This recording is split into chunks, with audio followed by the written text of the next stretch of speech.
아담과 하와가 선악과를 따먹고 그들이 범죄한 이후로 인류에게는 두려움이 찾아왔습니다. 그러니까 범죄하기 전에는 이 두려움이 없었어요. 죄를 짓고 나니까 이 두려움이 아담과 하와에게 왔을 때 하나님이 아담을 불러요. 아담을 부르니까 아담이 숨어 있었습니다. 노아가 그 잎으로 부끄러운 것을 감추고 숨어 있을 때 왜 숨어 있냐 하니까 아담이 그 죄를 지었으므로 이제 숨어 있는데 그 두려워서 숨었다 이렇게 이야기를 합니다. 그때서부터 이제 두려움이 이 땅에 이제 나타난 거예요. 그러면 지금도 우리가 두려움 속에 살아갑니다. 먹고 사는 문제가 두려워요. 직장에서 잘리면 어떻게 하나 두렵기도 하고요. 그런가 하면 내가 또 앞으로 노년에는 어떻게 사나 이게 두렵고, 또 병원을 가는 사람은 병원에 가서 수술을 해야 되는 수술하는 게 두렵고, 이게 다 두려움입니다. 두려움이 없는 곳이 없어요. 그런데 이 두려움이 돈이 있으면 두려움이 좀 없겠지. 그런데 그렇지 않습니다. 돈 없는 사람은 없어갖고 두렵지만 있는 사람은요, 있기 때문에 더 두려운 거야.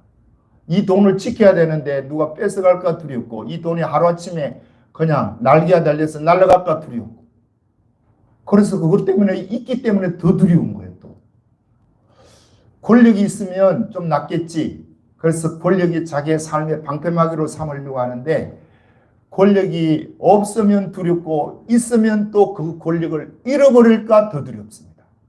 이게 참 묘해요. 이 두려움 속에 저 여러분이 살아가요. 그러면 우리는 이 두려움을 물리치려고 나름대로 이제 고민도 하고 문제 해결을 위해서 애를 쓰는데, 이 두려움을 물리치는 비결이 뭐냐? 이 생각 속에서 두려움이 오니까 이 생각을 긍정적인 마인드로 바꾸면 두려움이 사라진다. 사람들이 그렇게 이야기합니다. 그래서 이 긍정적으로 바뀌기 위해서 긍정적인 마인드를 갖게 하기 위해서 아침에 일어나면 세수하고 거울을 보면서 오늘도 나에게 좋은 일이 일어날 거야. 이렇게 하면, 그리고 내 지금 문제가 이런 게 있는데 이 문제가 잘 풀릴 거야. 잘 풀리는 그 현상, 그리고 잘 풀려서 이루어지는 그 결과물을 내가 바라다 보면 내가 그쪽으로 끌려가든지 그게 나한테 끌려온다는 겁니다. 이게 이제 심리학에서 이야기하는 거예요. 예.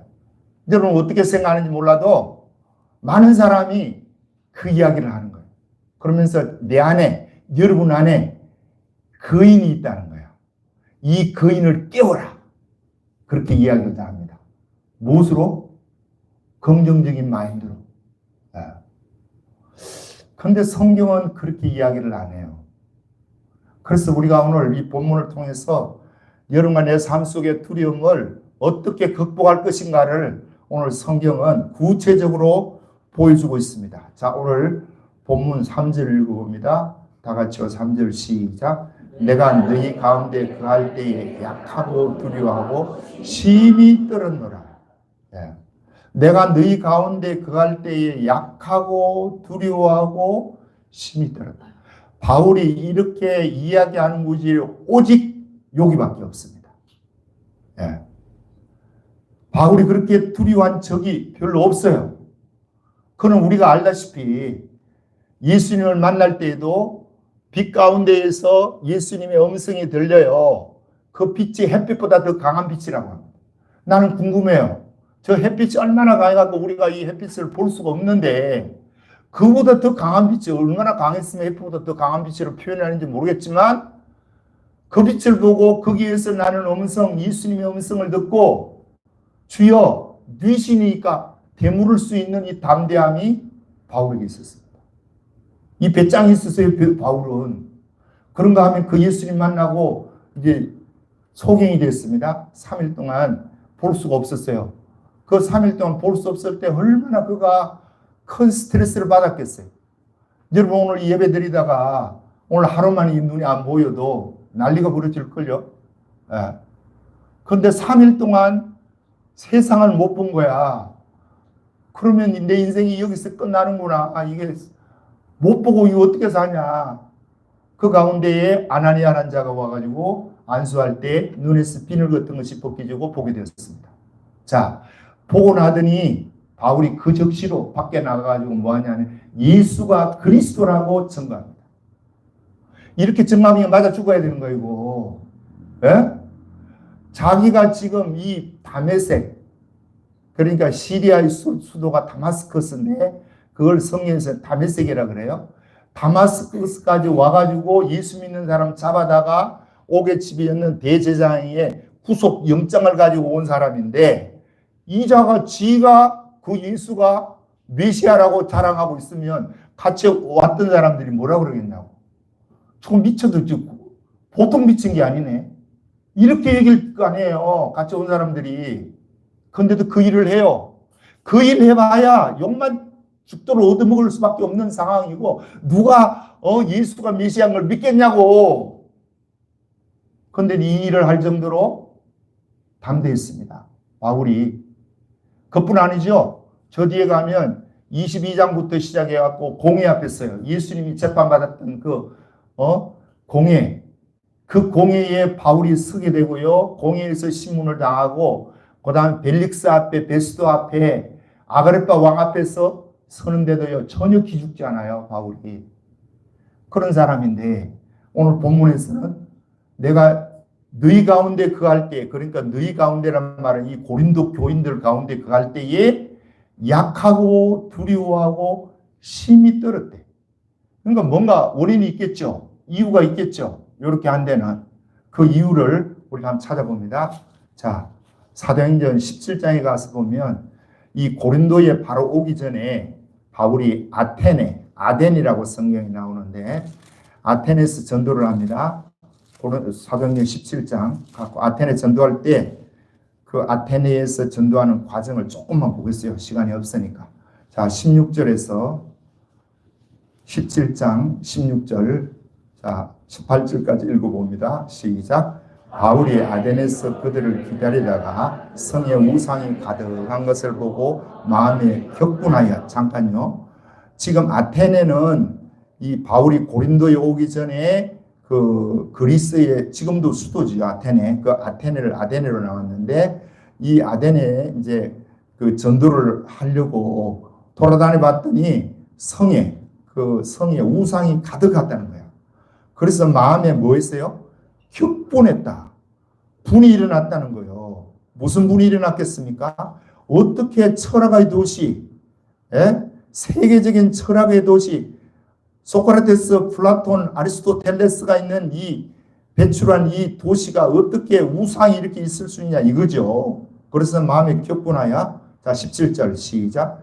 회당에서는 유대인과 경건한 사람들과 또 장태에서 날마다 만나는 사람들과 변론하니 어떤 에피쿠르스와 스토아 철학자들도 바울과 쟁론할세. 자, 에피쿠르스 학파와 스토아 학파, 이 두 학파의 철학자들이 바울이와 쟁론을 했다. 그러니까 바울이 이들과 이제 그 쟁론을 하는 이유가 뭐냐 하면 복음을 전하는데 바울이 복음을 전하다 보니까 처음에는 열이 난 거예요. 철학의 도시가 어떻게 우상이 이렇게 많냐. 여기 이제 열이 났는데 문제는 그들과 어떻게 우상이 맞느냐 이 이야기부터 시작해서 예수님의 이야기를 하는 과정 속에 바울의 마음속에 무엇이 움터냐 하면 이 사람들 내가 철학적인 지식으로 이들의 길을 꺾어보겠다는 이런 얄팍한 생각이 바울에게 들었던 것 같아요. 그래서 바울이 복음을 전하는데 그냥 선포를 하고 예수가 메시아다라고 증거해야 되는데 그걸 철학적으로 논리적으로 설명을 하다 보니까 뭐가 일어났다? 논쟁이 일어났다. 논쟁. 자, 다시 18절 읽어봅니다. 시작. 어떤 에피쿠르스와 스토아 학자들, 철학자들도 바울과 쟁론할세. 어떤 사람은 이르되 이 말쟁이가 무슨 말을 하고자 하느냐 하고 어떤 사람은 이르되 이방 신들을 전하는 사람인가 보다 하니 이는 바울이 예수와 부활을 전하기 때문이다. 자, 예수와 부활을 전하는데 방법이 이제 문제예요. 방법이 하나님의 성령의 능력으로 전하려고 한 게 아니고 무엇으로 전하려고 했다? 자기의 철학적인 지식과 자기 경험 이런 것으로 전하려고 하다 보니까 이게 이제 제대로 이제 안 먹혀 들어가는 거죠. 안 먹혀 들어가고 거기에서는 예수 믿는 사람 몇 명이 이제 생기기는 생겼어요. 여자 몇 명이 생기고 교회도 세우지 못하고 내려옵니다. 그 내려온 것이 바로 18장인데, 자, 18장 내려와서 봅니다.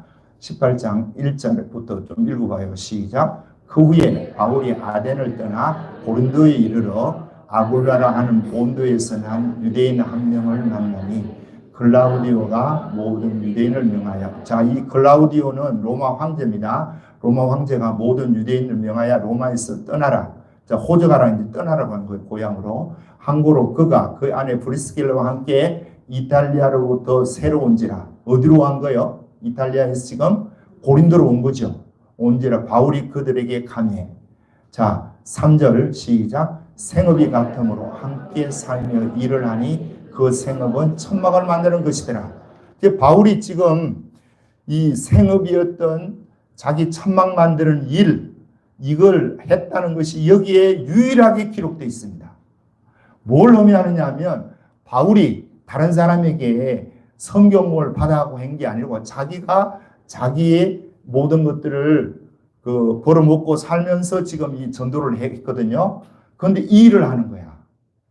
바울이 다른 데서는 그 위에 지금 이 고린도에 오기 전에 아테네에서도 그렇지도 않았고 그 위에는 또 데살로니가에서도 교회도 세우고 그 위에 빌립보에도 교회를 세우고 가는 곳마다 교회 세우고 내려오고 교회 세우고 내려오고 그런데 유독 이 아테네에서만은 복음을 전하는데 여기서는요 바울이 전혀 또 핍박도 받지도 않아요. 다른 지역에는 다 핍박을 받았어요.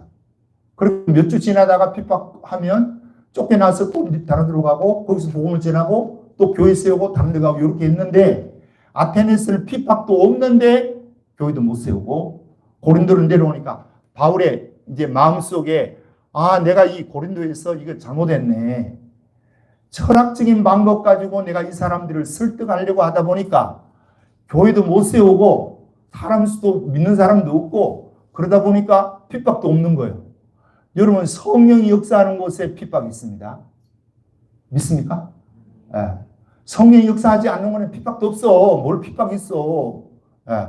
성령이 강력하게 역사하면 역사하는 만큼의 핍박이 뒤따라와요. 요거 이길 수 있는 사람이 돼야 확 큽니다. 그런데 이 아테네에서는 그것도 없는데 예. 교회도 못 세우고 이제 고린도로 내려오니까 이 고린도 안에서는 지금 겨우 하는 것이 안식일 날 회당에서 강론하는 거 요거밖에 없습니다. 자, 4절 보겠습니다. 4절 시작. 안식일마다 바울이 회당에서 강론하고 유대인과 헬라인을 고면하니라. 자, 이것까지는 뭐 먹고 살기 위해서 자기 생업, 천막 만드는 일을 하고 뭐 안식일 날 했으면 지 할 거 다 했네.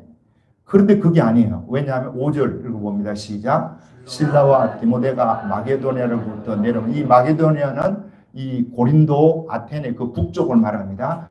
북쪽 마게도냐로부터 내려오매 바울이 하나님 말씀에 뭐해서 붙잡혀 유대인들에게 예수는 그리스도라 밝히 증거하니.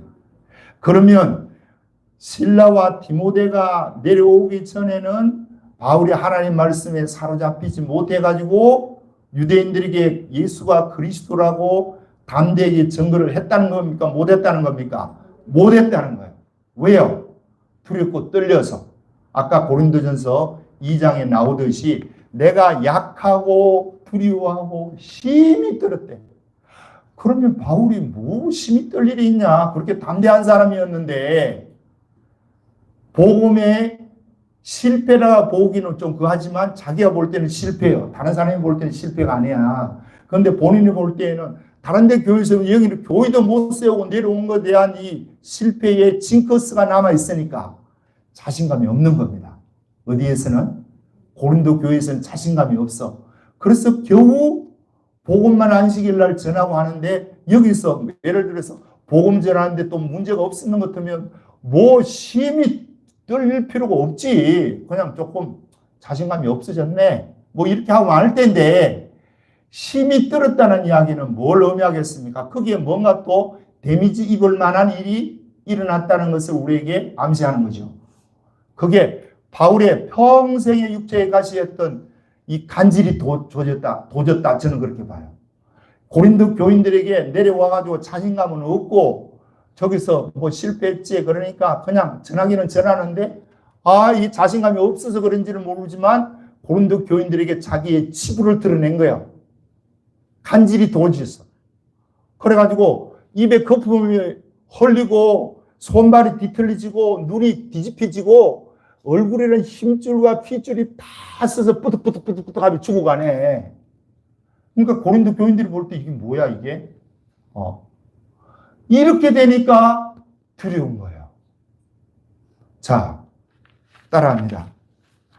사람은 교만하면 믿음이 떨어지고 믿음이 떨어지면 두려움이 엄습합니다. 네. 믿음이 떨어지면 두려움이 오는데 이 믿음은 그냥 떨어지는 게 아니에요. 교만할 때 주로 떨어져요. 죄 지을 때 믿음이 떨어집니다. 가만히 믿음이 안 떨어져요. 네. 여러분 말씀 읽고 기도하면 믿음이 장성하죠. 믿음이 강하면 우리의 마음속에 자신감이 생겨요. 그리고 감사가 나요. 믿음이 떨어지면 자신감도 푹 떨어지고 감사가 아니라 원망과 불평과 이 문제를 누구에게 돌릴 것인가 이것만 생각나. 지금 바울이 지금 그런 형태예요. 그래서 심히 두렵고 떨었어요. 그런데 누가 내려올 때에 아까 보았듯이 디모데하고 실라가 내려올 때에 자신감을 얻게 됐고요. 그 다음에 말씀에 붙들렸다. 자, 여러분과 내가 말씀에 이게 붙들림 바 돼야 돼요. 그래서 바울이요 어떻게 이야기하느냐 이 문제를 해결하는데 심히 두렵고 떨리는 이 모습에서 말씀에 붙들리니까 1절 다시 이제 고전으로 가서 봅니다. 고린도전서 2장 1절을 다 같이 읽어봐요. 시작. 형제들아 내가 너희에게 나아가 하나님의 정거를 전할 때에 말과 지혜의 아름다운 것으로 아니하였느냐. 아름다운 것으로 지금 저 아테네에서 하다가 철학적인 방법과 말과 지혜의 아름다운 것으로 하다가 실패본 그 경험이 있고 그게 위축되고 하니까 이쪽에 고린도에 내려와서는 말과 지혜의 아름다운 것을 안 했다 이겁니다.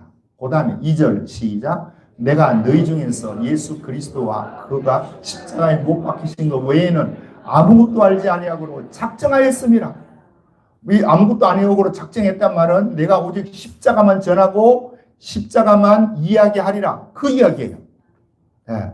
저쪽에서는 철학적으로 뭐가 어떻고 저떻고 막 이야기했는데 그래가지고는 이게 능력이 나타나지 않는 것을 바울이 너무너무나 여기서 새롭게 경험하는 겁니다. 그러면 4절도요. 시작. 내 말과 내 전도함이 설득이 있는 지혜의 말로 하지 아니하고 다만 성령의 나타남과 능력으로 하여 할렐루야. 내 전도의 능력, 설득력, 지혜의 말로 안 한다. 이걸 지금 결단하는 거예요. 바울이. 그러면 보세요. 자, 두려움이 왔을 때 보통 사람들 같으면 이 두려움이 왜 왔느냐 이걸 보는 게 아니고 어떻게 하면 이 두려움에서 빨리 벗어나냐 이것만 생각해요. 빨리 벗어나기 위해서는 긍정적인 마인드를 가져야 된다. 긍정적인 생각을 해야 된다. 그래서 네가 아침에 일어나면 거울을 보면서 오늘도 나에게 좋은 일이 일어날 거야. 나는 성공한 사람이 될 거야. 이런 자기 최면, 자기 암시, 마인드 컨트롤 이런 걸 해야 요 불안이 두려움이 몰려나간다고 보통 사람 생각합니다. 그런데 바울은요 그렇게 안 하는 거야. 그게 아니고 원인을 분석한 거야. 원인을. 왜 내가 이렇게 약해졌지? 아테네스 전도할 때 내가 인간적인 방법을 동원하니까 하나님의 성령이 역사하지 않으니까 그들이 예수를 믿지 않고 핍박도 없고 그런데도 교회도 세우지도 못하고 넘어왔으니까 내가 이 실수를 다시 반복해서는 안 되겠다라고 생각하고 자기 자신이 말씀에 붙들려 가지고 내가 이제는 다시는 내가 복음을 전할 때 성령의 능력으로 하지 철학적이나 인간적인 방법을 통해서 안 하겠다. 여러분 우리도 이렇게 돼야 돼요. 여러분과 내가 두려움이 옵니다. 그럼 두려움이 오면 우리는 이 두려움 몰아내려고 이제 그 보통 또 상담하는 사람들에게 찾아가서 상담하고 하면 그 사람 이야기 쭉 듣더니 당신이 이 두려움을 극복하기 위해서는 자꾸 당신의 마음속에 긍정적인 마음을 가져야 된다. 창조적이고 진취적인 마음을 가져서 이걸 몰아내야 된다. 그럼 몰아내면 어떻게 하냐? 자면서도 당신이 꿈을 꾸면서도 성공하는 꿈을 꾸어라. 네가 아침에 일어나서 세수를 하면서 거울을 보면서도 나는 잘할 수 있어. 나는 잘 될 거야. 이렇게 네 스스로 입으로 시인을 해라. 그러면 그 생각이 너를 사로잡을 것이고 그 생각에 네가 끌려가든지 그 생각이 네게 현실로 다가오든지 할 거다. 그러면 두려움은 물러간다. 이게 세상의 방법이에요. 저는요, 요즘도 유튜브에 보면 많은 설교가 이설교합니다. 이설교 이거. 그런데 여기에 은혜를 받았다는 거예요. 성도들이. 나는 미치고 홀딱 뛰겠어 진짜. 저도 한때 그랬어요. 내가 서울에 84년도에 군소신학교 1년을 다녔는데 조그마한 신학교에 서울의 종암동에 신학교에 이제 다니면서 여의도 순복음교회를 갔어요. 금요일마다 갔어요. 그 1년을 모르겠어요. 내가 몇 번 안 빠졌어요. 금요처럼 그렇게 열심히 내가 가고 조영기 목사님 설교 들으면서 은혜를 엄청 받았어요. 야, 저렇게 설교해야 되고 저런 모습으로 긍정적인 마인드를 가져야 세계적인 목사가 돼. 그랬어요, 제가. 그런데 나중에 알고 보니까 수분 사꾸라더라고. 다 거짓이야, 그거. 예. 그래서 내가 조영기 목사라 그러면 지금은요, 일을 갈아요. 그 사람은 진짜 불쌍한 사람이에요. 이거 유튜브에 나가고 해도 내가 하는 거야. 왜? 사실이니까. 그렇게 하고 세계적인 교회를 일으켰어요. 자기 말 맞다나. 예. 지금도 세계적인 교회라는 거예요. 그럼 많은 분들이 그분을 존경해요. 그래 나는 그분 존경하는 사람 다 썩었다고 보는 거예요. 나는. 저 사람들 다 눈이 비운 거야. 율법도 못 지게 하고 교회 돈 도둑질하고 못된 짓거리는 골라서 다 한 그 사람인데 그 사람을 존경해요? 이런 와 그러니까 얼마나 우리가 눈이 이게 뺐는지를 알아야 돼요. 여러분 지금도요 미국의 80년대 90년대에 미국에 그 로버트 슐러라는 목사가 있었습니다. 그분이 수정교회라고 그 교회 자체가 수정으로 이렇게 지어가지고 세계적인 교회였어요. 한국의 목사님들이요, 수백 명씩 이렇게 패키지로 이렇게 해갖고 모집해가지고 가서 거기에 그 목사님의 강의를 듣고 그 목사님 목회 철학도 배우고 교회를 방문하면서 나도 저런 교회 지어야지, 저런 교회 해야지, 이렇게 해갖고 엄청나게 많은 사람들이 갔어요. 그런데 결과는 어떻게 됐습니까? 그분이 주장하는 것이 긍정적인 사고예요. 조영기 목사가 그거 그대로 보아하고 서울에서 한 거고. 예. 자, 그분이 그렇게 세계적인 교회를 지으면서 강의를 하는데 이렇게 하는 거야. 우리 교회가 세계적인 이런 교회가 어디 있냐? 이렇게 아름다운 교회가 어디 있냐? 내가 이 교회를 짓기 위해서 매일같이 저녁에 잘 때마다 이 교회의 청사진을 내가 그리고 아침에 일어날 때마다 이거 그리고 내가 기도할 때마다 이것을 바라보고 이런 교회 달라고 하나님께 부르짖어갖고 이 교회 얻었다는 거야. 자, 얻는 거 잘했죠? 근데 그게 그 사람 망하게 한 거야. 예. 그 교회 지금 없어졌어요. 자기 이제 딸이 그걸 이어받아 하다가 묻어나가지고요. 교회 그냥 다 팔리고 없고 아무것도 없어요. 지금 미국에서 유명하게 떠는 사람이 조엘 오스틴입니다. 2003년, 5년, 7년, 10년, 지금도 마찬가지인데 미국의 최대 교회 중에 한 교회가 조엘 오스틴. 이 양반이 쓴 책이 긍정의 힘이라고 누가 나한테 책으로 주더라고 사가지고 보라고. 그래 내가 심리학 책이에요. 심리학 책. 그러니까 그분들은 조엘 오스틴은 예수를 믿는데 예수가 어떤 분이냐. 레리 킹이라고 미국의 유명한 토크쇼 하는 레리 킹에 나와가지고 그분이 질문을 하는 거야. 당신이 긍정적인 이야기를 하고 긍정적인 마인드로 출세하고 성공학을 강의한다고 많은 사람이 이야기를 하는데 당신은 예수님을 누구라고 생각하느냐? 물으니까 그 예수님은 우리를 부유케 하고 우리를 이 땅에서 위대하게 만드신 분입니다. 그 이야기를 하더라. 그러니까 그 사람이 아니, 그게 부대고 저거 하는 거는 세상 논리도 이야기하는 거고, 철학에서도 이야기하고, 성공학에서도 하는 이야기인데, 왜 당신은 성공학을 자꾸 이야기합니까? 교회에서 말씀을 전하고, 예수님이 날 위해 죽으시고, 회개하고, 돌이키고, 성령의 능력으로 세상을 정복하라고 해야 되지 않습니까? 그 양반이요, 기가 푹 죽어가지고 말로 제대로 못해요. 지금도 똑같아. 내가 볼 때는요, 좀 죄송해요. 나는 그 많은 영향도 못 되고 저 못 되지만 왜 하나님 이런 건 보여주는지 모르겠어. 그 사람들은 성경에다가 심리학의 옷을 입혀가지고 가르쳐요. 이걸 좋다고 사람들이 따라갑니다. 그런데 그렇게 하면 옛날에는 내가 그랬어요. 그렇게 하지 말라고 막 그랬는데 지금은 안 그래요. 그걸 해보세요, 한번. 그 사람들이 말하는 논리대로 성경에다가 심리학적인 요소를 덧입혀가지고 잘 된다고 긍정적인 생각만 가지고 회개하는 소리 없이 그렇게 해보시라고. 되기는 될 수도 있겠죠. 다 되는 것도 아니겠죠, 그것도. 그러나 됐으면 그 사람이 진짜 예수 믿겠습니까, 여러분? 그렇잖아. 예수 믿는 것은요, 어려움과 고난과 역경 속에서 하나님 앞에 눈물을 흘리면서 기도하면서 그 문제 해결하려고 발버둥 치고 나가는 것이 예수 믿는 거예요, 여러분. 그러면 때가 되면 하나님 높이 주세요. 하나님이 그 사람을 세워서 쓰세요.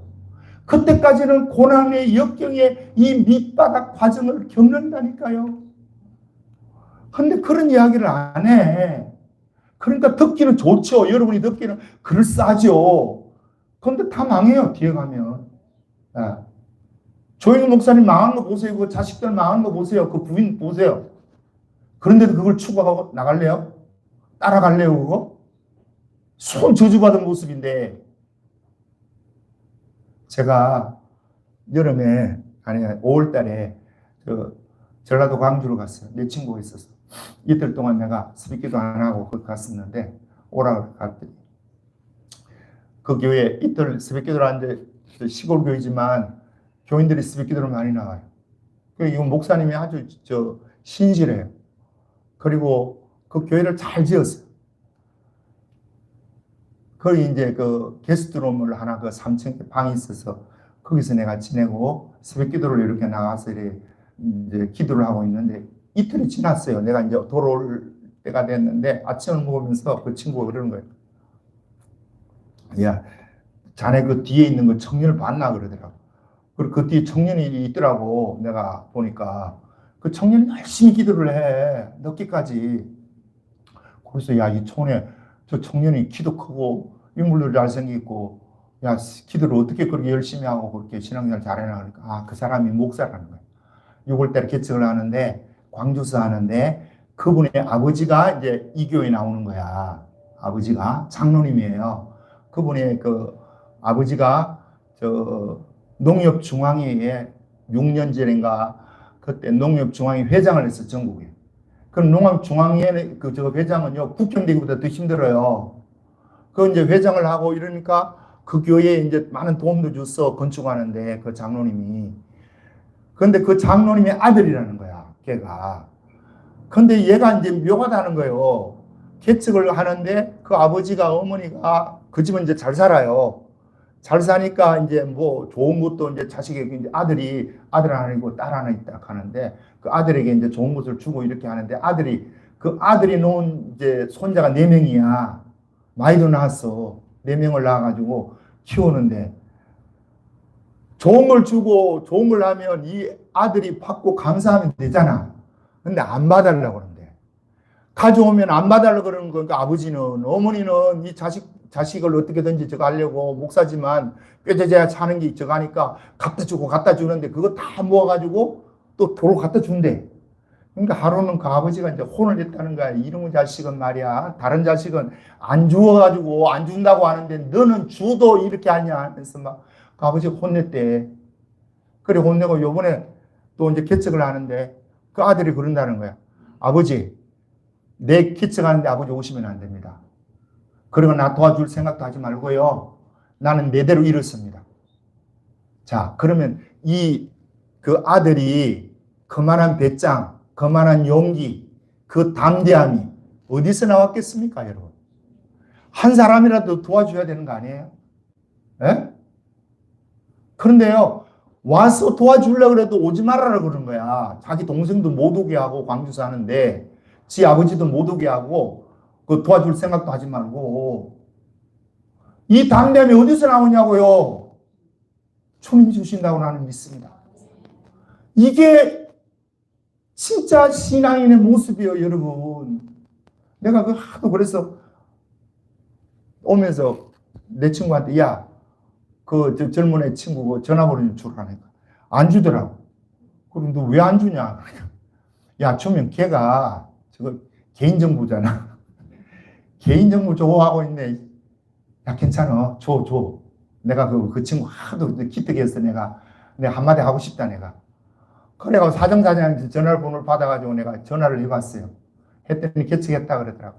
그래, 있는데 내가 내 친구에게 듣기로는 그렇게 이렇게 목사님 했다는데 진짜 목사님 대단하다. 그 용기가 어디서 났냐. 그 배짱이 어디서 났냐. 그러니까. 저는 용기도 없고요. 배짱도 없고요. 아무것도 없는데 자기가 있었던 서울에 있었던 그 교회의 목사님이 개척을 하면서 그렇게 했다는 거예요. 그렇게 해서 지금 한 200~300명 모이는데 그 교회에서 자기를 지금 개척시켜 준다는 거예요. 그러니까 이 친구는 그 담임 목사를 그대로 본받는 거야. 이게 얼마나 귀합니까, 이거, 여러분. 예. 그리고 이제 그 아버지가 요번에도 이제 개척하고 이러니까 이제 개척 예배 드릴 때 갔을 거 아니에요. 가가지고 저거 하고 뭐 하니까 그 아들이 뭐라고 하느냐. 아버지, 이제는 개척하니까 처음이니까 오신 거고요. 이제 여기 교회 오지도 마세요. 너는 이 자식아, 너는 어떻게 된 인간이냐? 도와주려고 해도 이렇게 싫다 하고 이런 식으로 끊어버리냐? 그러니까 이 아들이 뭐라고 하느냐 하면, 아버지, 한번 생각해 보세요. 내가 개척하고 밑바닥에서 일어나야 되는데, 그러면 때로는 먹을 것도 없을 수도 있고, 이 지금 자녀는 4명인데, 이 4명하고 살라 그러면 얼마나 내가 힘들게 일어나겠어요. 근데 아버지가 돈 주고가지고 내가 일어나고 돈 주고 하다가 그 돈이 끊기면 나는 어떻게 하나요? 내가 기도하는 가운데 하나님이 그런 것을 받지 말라는 이 마음을 나에게 주어서 내가 이게 하는 거지 내가 왜 아버지가 도와주는 것이 싫겠습니까? 그랬다는 거예요. 야, 이야기 된 거 눈물이 날라 그러나 내가. 이 시대에 이런 사람도 있어요, 여러분. 썩어 빠진 사고, 썩어 빠진 개념 가지고 예수 믿는 수많은 사람이 있는가 하면 정신 하나 똑바로 바뀌어가지고 믿음으로 살려고 베풀어주는 부모의 사랑도 거절할 수 있는 이 믿음, 이게 어디서 나느냐고요. 주님을 믿는 믿음에서 나는 거 아닙니까, 여러분? 우리는 이 믿음 가지고 살아야 되는 거 아니에요? 두려움이 오면 이 두려움이 그냥 몰아내려고만 생각하지, 오늘 바울같이 이 두려움이 어떻게 왔는지, 아데네스부터 내가 너무 쉬운 방법으로 내 철학적인 지식을 좀 이렇게 과시하려고 교만에 빠져갖고 하니까 하나님이 여기서 쓴맛을 보게 하고 내려와서는 또 자기의 추한 면이 이 고린도 교인들에게 보여가지고 내가 약하고 두려워하고 심했던 일들이 있는 가운데에 이제는 다시는 내가 인간의 아름다운 말이나 지혜로운 말로 내가 설교하지 않고 하나님의 능력으로 하리라. 여러분, 이거 본받아야 되는 거 아니에요? 썩어 빠진 그 사고 그거 물러받고 적당하게 이렇게 예수 믿고, 모르겠어요. 나는 그래서 이런 게 눈에 이제 보이는 거야. 이게 또 옛날부터 보였으면 참 좋은데 가로놓게 이게 이제 은퇴하려고 가까이 오니까 이게 보여. 우리가 구약에 보면 다니엘이 나옵니다. 다니엘이 사자굴에 들어가는 거 자기가 알아요. 기도하면 사자굴에 들어가요. 기도 안 하면 그냥 지나갈 수 있는 일이에요. 그런데 왜 기도합니까, 여러분? 왜 기도하냐고. 그냥 지나가는 그 길이 있으면 지가 편하고 좋잖아. 그것도 한 달간인데 한 달간. 근데도요, 기도를 하는 거야. 기도하면서 기도의 내용이 보면 그 하나님께 감사하였다. 뭘 감사했겠냐? 나는 이런 거 나 구절이 나오면 공부할 생각이 맨날 그 잠에서 그거 생각하는 거야. 하나님, 다니엘이 기도 안 하면 그냥 지나가는 지 인생에 평탄한 길이 펼쳐지는데 기도하면 사자굴에 들어가는데 왜 기도하는지도 이거는 이해가 잘 안 가는 문제지만 그 하나님께 뭘 감사했다는 거지? 뭘 감사했을까? 이걸 감사했다고 봐요, 나는.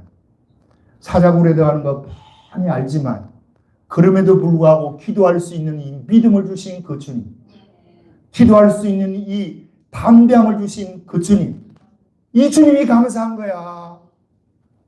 우리도 좀 이렇게 돼야 되는 거 아닙니까, 여러분? 하나님 앞에 감사하고 때로는 그러니까 믿음이 푹 떨어지면 여러분 원망과 불평이 이제 막 솟아나 혼적인 생각으로 인해서 나고 이 문제의 근원이 누구 때문이다, 무엇 때문이다 이렇게 나요. 그러나 은혜가 충만하고 영이 충만하면 건강한 영이 되면 이 문제의 원인이 어디 있지? 무엇 때문에 이 문제가 왔지? 그것도 분석이 되고 아, 내가 교만했구나. 교만했으니까 내 이 교만을 회개하고 그 회개하는 모습이 바울이 아까 2장 1절, 2절, 4절, 5절 전부가 3절 빼놓고는 전부가 회개하는 모습이요. 결단하는 거예요. 하나님 앞에. 다시는 내가 십자가 외에는 알지 않기로 내가 하고 다시는 복음을 전하는데 세상의 아름다운 말이나 지혜로운 말이나 철학적인 논리로 하는 것이 아니고 성령의 능력으로 행하겠습니다. 할렐루야. 나에게 주시는 말씀을 나는 들려요. 그래서 우리는 좀 이게 문제가 생길 때 두려움이 올 때 이 문제의 두려움이 근원이 무엇인지를 분석하고 그 문제에 대해서 하나님이 어떻게 말씀하는지를 보고 그 말씀대로 결단하고 나가면 이 뒤에서부터요 바울이 두렵고 떨리는 것이 그 뒤에도 나옵니다. 자, 고린도후서에 가서도 보죠. 후서도 보면 바울이 엄청 시련을 겪고 어려움을 겪고 고린도 교회를 방문하려고 합니다. 12장에. 그런데 그때 바울이 두려워하는 것이 있어요. 두려워하는 것이 두 가지인데 자 20절 12장 고린도후서 12장 20절 시작. 내가 갈 때에 너희를 내가 원하는 것과 같이 보지 못하고 또 내가 너희에게 너희가 원하지 않는 것과 같이 보일까 두려워하며 또 다툼과 시기와 분쟁과 당짓는 것과 비방과 수건거림과 거만함과 혼란이 있을까 두려워. 그러니까 두려워하는 게 뭐예요? 너희들이 회개하지 않고 이제까지 살아온 방식 그대로를 또 나한테 보이면 자기가 그거 보니까 두렵다는 거예요. 그들이 회개하지 않는 모습 보면 두렵다는 거. 두 번째 21절 시작. 또 내가 다시 갈 때에 하나님이 나를 너희 앞에서 낮추실까 두려워하고 와 내가 다시 갈 때야 내 하나님이 나를 너희 앞에서 낮추실까. 지난번 낮추어가지고 내가 힘이 약하고 두렵고 떨었는데 또 갈 때 하나님이 혹시나 또 나를 낮추어가지고 이 간질이 도지가지고 네 앞에 그 추한 모습 보일까. 그게 두렵다는 거예요. 그러면 이 정도의 말을 할 수 있다는 것은요. 두려움을 극복했다는 반증입니다. 여러분. 두려움을 이걸 하지 않았으면 이 말 자체를 바울이 숨겨요. 여러분이 두려움이 있을 때 이 두렵다고 이야기할 수 있는 사람은 반큼은 지금 성공인 거예요. 왜요? 자기 자신을 오픈할 수 있었으니까. 하나님 앞에 내 자신의 연약한 모습을 드러낼 수 있는 사람은 위대한 사람입니다. 요거 제대로 되지 못한 인간들은요. 어떻게 하냐. 자꾸 자기를 숨기고 포장해요. 감싸고 포장하면서 좋게 보이려고 사람들이 나를 인식하니까 내가 목사니까 목사로서의 자존심을 살리려고 그런 짓거리 하면 안 돼요. 하나님 앞에서는. 하나님 앞에서는 그냥 정량을 드러내야 되는 거야. 죄 지으면 죄 지은 모습 그대로 하나님 내가 죄송합니다. 이렇게 죄 지었습니다. 다윗도 그렇게 해야 되는 거 아니에요? 다윗이 자기의 불륜이 드러났습니다. 그때에 나단 선지자와 책망을 해요. 그러니까 다윗이 왕의 자리에서 내려와서 눈물 뿌려서 기도해요. 그런데 한국교회에 수많은 사람들, 목사님들, 장로님들 불륜 문제 있어가지고 드러나면 한 사람도 그렇게 하는 사람을 못 봤어요. 예. 여러분 봤어요? 나 한 사람도 못 봤어. 처음부터 아니라 그러고 빼고 거짓말하고 엉뚱한 짓거리 하다가 나중에 증거 드러나면 그때서 그냥 기 푹 죽고 와 있고. 와, 이게 아닙니다 이거. 이거 하나님 앞에 사는 모습이 아니에요. 여러분 좀 창피해도 돼. 하나님 앞에 창피하고 바로같이 지금 자기가 옛날에 그래가지고 심히 약하고 두렵고 떨음에도 불구하고 다시 가려고 할 때에도 하나님 혹시 나를 또 낮추면 어떻게 하나 염려가 되니까 이것을 또 글자로 적어가지고 그들에게 알려요. 이거 뭐 알릴 필요 뭐 있습니까 이걸. 이 말은 다른 말로 하면요, 바울이 이 상처를 싸맸다는 거야. 할렐루야. 그러니까 오픈하는 거예요 여러분. 여러분의 죄와 허물들 자꾸 감추려고 하지 말고 드러내세요. 드러내서 하나님 앞에 정면하게 이야기하고, 하나님 내가 무엇이 잘못되고 왜 잘못됐는지 근본부터 하나님 말씀해 주세요. 내가 회개하고 돌이킬게요. 돌이키면서 아까 하는 대로 뭐라 합니까? 내가 다시는 이제 설교하는데 아테네 같이 철학적인 방법 이런 뭐 심리학 방법 이런 거 쓰지 않고 성령의 능력으로만 하리라. 이렇게 결단하고 나오니까 우리 하나님이 승리하게 하시는 거예요. 욥을 보세요. 욥을 많은 사람들이 욥이 위대하다고 이야기하는 거야. 그런데 욥은 여러분 끝까지 잘 읽어보면 처음에는 위대했어요. 그런데 아까 이야기된 3장 25절 말씀같이 내 두려워하는 것이 내게 임하고 내 무수하는 것이 내게 미쳤도다. 그러면 두려움과 적이 왔을 때 그 친구들이 와갖고 자꾸 이야기하는 거야. 네가 뭔가 죄가 있으니까 네가 두렵고 또 이 엄청난 재난이 와가지고 너 재산 다 잃고 병들고 했지 않냐. 회개해라. 그러니까 내가 회개할 게 뭐가 있냐고. 지 스스로의 의를 막 드러내요. 끝까지. 그런데 32장에 가서는 엘리후를 보내갖고 하나님이 따끔하게 이 뻥긋하지 못하도록 6장에 걸쳐서 만들어 놓고 38장부터 하나님이 나타나서 구체적으로 이야기하는 거야. 네가 그렇게 옳다고? 네가 옳으면 그럼 내가 잘못되었네? 내가 문제가 있네? 하면서 야 그러면 솔직히 이야기해. 네가 이 우주를 만들 때 어디 있었냐? 너 뭐 했냐? 내가 이 바닷물을 육지로 범람하지 못하게끔 한계를 지을 때 너 어디 있었냐? 우리 하나님이 그 이야기를 구체적으로 들려주니까 욥이 그때 갔어야 고개를 푹 숙이면서 내가 회개하나이다 이렇게 나오는 거예요. 그래서 여러분 의인이 고난을 당하는 것이 욥기가 아니고 욥은 다른 사람보다 물론 다 의로웠어요. 상대적으로는 의로웠어. 그러나 하나님이 은혜 입힌 것은 이따만한 거야. 이따만하니까 하나님이 요구하는 것도요, 의로운 것도 이따만 해야 돼. 그런데 다른 사람과 비교해갖고 요 정도만 하면서 지가 의롭다 하고 있으니까 하나님이 나타나서 그렇게 구체적으로 해주는 거예요. 지금도 동일합니다. 우리에게 불안이 있습니다. 두려움이 있습니다. 이 두려움 여러분이 스스로 못 몰아내요. 그리고 마침에 일어나고 거울 보면서 긍정적인 마인드가 어떻고 하면서 나는 성공할 거야. 나는 성공한다. 이렇게 외치고 이렇게 하는 거 하려면 해보세요. 열심히 해보시라고. 그래갖고 성공하면 여러분 망해요. 100% 망해요. 그렇게 할 게 아니고요. 하나님 이 두려움이 왔는데 원인이 뭐예요? 이 원인 좀 가르쳐 주세요. 원인이 있거든요. 그 원인을 가르쳐 달라고 하고 발붙이 솔직하게 내가 다시는 그렇게 안 살겠습니다라는 의지를 표출하고 보이면 우리 하나님이 이 다윗을 이 지금 바울을 들어서 이 두려움에서 극복하게 하고 하나님이 쓰시는 위대한 일꾼으로 우리에게 삶의 모범이 되도록 이렇게 하신 줄 믿습니다. 자, 저와 여러분이 이제 두려움이 올 때 자꾸 이거 심리적인 방법 이거 쓸 게 아니에요. 그거 쓰려고 하지 말고 그냥 말씀 앞에 기도하고 말씀 읽고 하나님 말씀해 주세요. 말씀하면 내가 순종할게요. 이렇게 해야 돼요. 그거 정해놓고 지가 또 이렇게 정해놓고 이렇게 해주면 이렇게 하겠습니다. 이렇게 하는 게 아니고 하나님 말씀하시면 내가 거기에 순종하고요. 그 말씀대로 따라가겠습니다. 그 다니엘 같이 정말 대단한 거죠. 기도하겠습니다. 아버지 오늘도 우리를 이곳을